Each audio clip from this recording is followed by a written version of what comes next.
So, this is just going to be a quick little talk because I'm kind of pressed for time here, but I thought I'd get this out. Hi Milo. So, I read your article on Breitbart a while ago.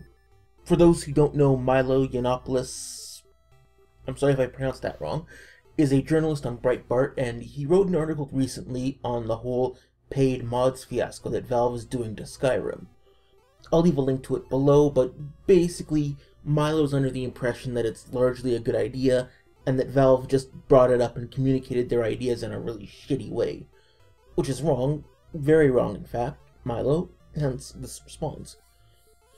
First off, let's get this out of the way, Milo. No, this is not on any level a communications problem.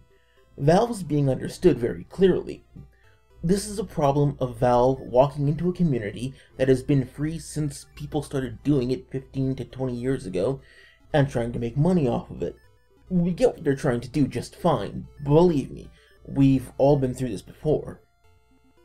Now, I do realize that a lot of gaming is new to you, so you probably don't really understand how things like the modding scene work, so let me start by first explaining a couple of the issues with the modding scene that makes this whole idea such a massively twisted clusterfuck. The modding scene has always been a community of people who create simply because they want to create. It's a hobby, a labor of love, whatever you want to call it. What's made it strong is that the modders have worked together to create and improve on the mods, sharing resources and ideas together. It's a bit like the scientific process, really. One person comes up with an idea, tries it out, and it creates something useful. Then other people take that idea and go do new things with it, and create something more useful or something else useful from that idea, etc, etc, etc. Which illustrates the first problem with this. The modding community is sustained by its cooperative nature. You see, many mods are built on or utilize other existing mods to do what they do. A very good example of this is the mod SkyUI, a mod that allows for Skyrim's main interface to be changed and altered to replace the shitty interface that Bethesda gave us. This is a fairly basic and simple mod, but it is used by many hundreds of different mods. In other words, there are hundreds of mods that also require this mod in order to work because they are built to work with it. However, SkyUI is taking the pay route. This means that even if you stick to free mods, you'll still likely have to buy it if you want to use any of those mods, because they need SkyU in order to function. This is one of the reasons that many of the major modders are pulling out of the scene. To quote one modder from 2 days ago, "All of my mods rely on SkyUI, and soon the newest version will be behind a paywall. I want nothing to do with it. I will not compromise my values by requiring my users to use a mod which stoops to these levels. I do not want to be associated with it whatsoever until these authors come to their senses. Beyond that, I am afraid that there will be users who do not understand that the earlier free versions of SkyUI would be fine to use with my mods. I am afraid they will feel the need to purchase SkyUI number 5 in order to use my work. I think this is unacceptable. Until then, we'll see how long I last. Maybe if other popular authors would join in, I wouldn't have to last as long. Until then, peace out. Mod for the love, not for the scraps from Valve's table." So, do you see the problem here? It's like if someone gave you a car for free, but if you want the tires, the steering wheel, and the fan belt, you had to pay for it. Most mods are just not individual things. And this doesn't just apply to prerequisites required in order to use a mod either, but to the mod resources themselves. There are many mods that exist which also include resources from other mods. Apache Skyhair, for instance, is used for almost any mod that adds in a new follower or new character into the game. Those resources from Apache are used and loaded into the mod in order for it to exist, because Apache Skyhair is, well, one of the best available mods for hair, and since anyone could use it, anyone can use it to make their own mods better, and they do. I'm fairly certain Apache is staying free, but what about all of those mods that use the Apache resources? They would essentially be getting money using the work of someone else. Work that the user wants to have remain free. See, the thing is, there is really no one person that makes a mod. Almost all mods are a product of the work of many different individuals doing different things.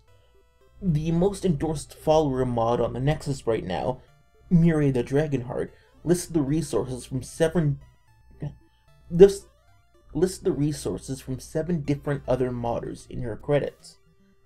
This means that the mod's author used the work of 7 other people in order to create this mod. Among other things, the hair, the eyes, the textures were all the work of others. Excuse me. Because it's very, very hard and time-consuming to make everything yourself, and this was the mod author's first mod. Imagine if he'd had to do all that stuff himself his first time. This is why the community has worked, because things like this make it easier for people to fill in the blanks. If you have a good idea, and you're good at scripting, but, like me, you don't have the artistic talent to make good textures or graphics, you can still create good work overall by using someone else's textures and complementing it with your scripts and your own unique ideas. The one just below Mirai, Poet, uses the works of 11 different people and recommends an extra 5 mods to get the most out of her. So that's basically 16 other mods, or the work of 16 other people in total, that goes into this one. Beyond this, modders also gather together other members of the community to do voice acting for them. Sometimes scripting, often playtesting is done by other community members, or any other help that might be needed. Nearly every mod is a work of many members of the community doing or having in the past done different things to get the mod to that point. None of it was done in a vacuum. So if you're going to insist on a model of paying people because of their work, then those modders would have to pay a lot of other people as well. At least if they plan to be intellectually consistent about this. Though I have a feeling that a lot of them plan to ignore that fact. This is not going to improve the quality of mods, because whereas before a modder could borrow the best resources available in order to help him create his own work to add to the group, now every mod author would have to create from scratch everything on their own, which makes large projects such as Fallscar rather unlikely in the future. Modding is done as a hobby, and never ever turn your hobby into a job. That's the quickest way to kill your love for it, and I speak from experience. Look, Milo, the gaming market is already one of the worst, slimiest, most buggered up 2-bit nickel and diming operations on the planet. It's why I'm never surprised when people try and say that piracy is rampant. Well, of course it is. Am I the only one that sees how they treat and gouge their customers? Pre-order bonuses, day 1 DLC, on-disc DLC, actual DLC, game store exclusive DLC, microtransactions, macrotransactions, monthly subscriptions. I'm quite frankly amazed Gamergate didn't start years ago. I mean, seriously, on-game DLC? In case you don't know what that means, it's become a practice that some content that is labeled DLC is actually on the game disc when you buy it, just locked out from use until you pay money, until you pay more money. That is some serious fuck. We also saw this when the whole idea of freemium games and microtransactions got introduced, and how easily that got abused and used to gouge money. What is going to happen with this is that companies are going to use this as an excuse to release even more buggy and less finished games and rely on the modders to make content to fix it.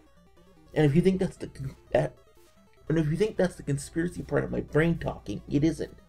One of the first things modders for Skyrim had to do was start fixing bugs, improving the poor graphics, improving bad sounds, fixing gameplay, etc. Now they're going to try and do all this stuff by outsourcing it to amateur modders. Which actually brings to mind another glaring problem with this idea. Most mods do not work seamlessly within the game or with other mods. There are conflicts, overwrites, redundancies. An overhaul mod like Perma, for instance, requires dozens of patches to make it work with any other mod, and it still doesn't work with a lot of them. So it is entirely possible, and by that I mean very likely to happen, that you will buy several mods for your Skyrim game, only to find that they don't work properly together, which means you paid for something that you can't use, or at least that you can't use together with your other purchases. But the only way to find out whether you can even get the mod to work is to try it on your system first. And yes, I realize that there's a 24-hour period where you can supposedly get your money back, but that's not enough time to fully test out any mod for compatibility problems. So when these problems arise, which they will, what happens to your money? These things are excusable and not a problem with mods now, because everyone knows that we're all doing this as a hobby. Nobody expects perfection or expects everything to work perfectly. But if you're going to charge money, that's an entirely different kettle of gill-bearing aquatic craniate animals. And who are you going to go to if you get cheated or the mod doesn't work? I doubt the same laws that protect customers from the shady dealings of EA or Ubisoft will be in play here. Okay, this is getting long and rambly and I have to get out of here. For those who watch my channel, I'll probably have a real video or two up tomorrow. And Milo, glad we had this little talk. Maybe I'll say some more later. Transmission terminated.